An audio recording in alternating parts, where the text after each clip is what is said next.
დამუხტული და განმუხტვას როგორც ჩანს ჯერჯერობით ერთ-ერთი მხარე ვერ. ბატონო ლაშა, თქვენ შეგიძლიათ თუ არა დაადასტუროთ ან უარყოთ ინფორმაცია იმის თაობაზე, რომ საპატრულო პოლიციის თანამშრომლები განსაკუთრებული სიმკაცრით გამოირჩეოდნენ ბოლო პერიოდში ბოლო პერიოდში არაადეკვატურად განსაკუთრებული სიმკაცრე იყო და ამ წუთებში დაიწყო უკვე სპეციალური დანიშნულების რაზმი შემოვიდა და მიმდინარეობს მომიტინგეების სასტიკად დაიჟამო მიმდინარეობს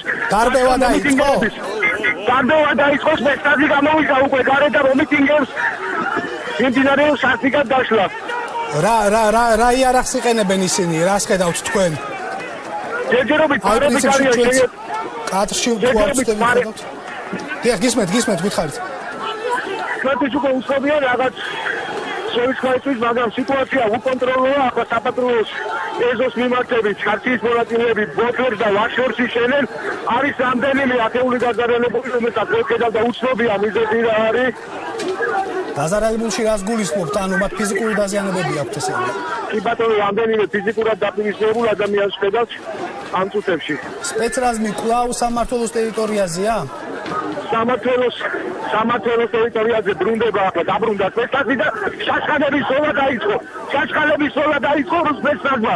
საპატრულო პოლიციამ დაიწყო შაშხანების სოლა საკუთარი მოსახლეობის მიმართ. რა არის ეს ცრემსადენი გაზია თუ რა შაშხანებია? ლაშა თუ გესმით ჩემი ხმა?